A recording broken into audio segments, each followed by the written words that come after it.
Every 25 minutes in America, a baby is born who was exposed to drugs during pregnancy. Because of their exposure to opioids, heroin, and other drugs, they may spend their first weeks suffering from withdrawal.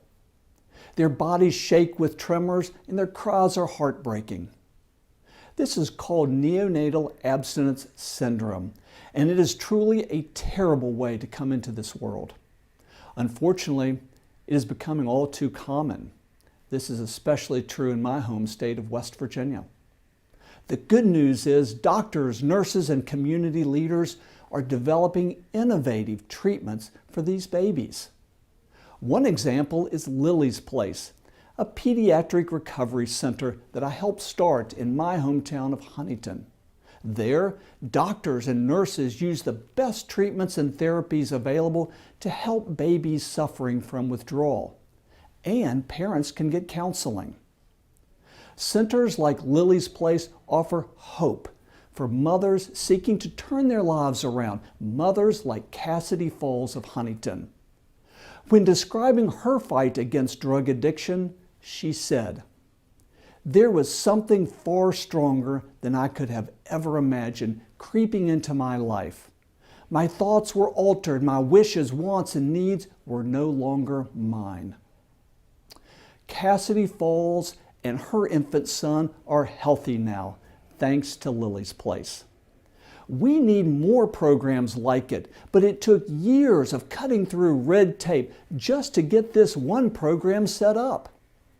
There are real gaps in healthcare all across the country and far too many obstacles getting in the way of our doctors and nurses. That's why we are taking action. Last November, Congress enacted legislation I helped champion to develop treatments for expecting mothers with opioid addictions, legislation that is now the law. I recently introduced the Nurturing and Supporting Healthy Babies Act, which will expand our understanding of this condition. Through this bill, we will learn more about just how many newborns are suffering from withdrawal and more about the federal obstacles to treating them. The Nurturing and Supporting Healthy Babies Act is just one of a number of initiatives Republicans and Democrats are working on to combat opioid abuse. We are focused on getting a bill to the President's desk in the coming weeks. This struggle is a national epidemic. It could happen to anyone, but no one deserves to start his or her life in withdrawal.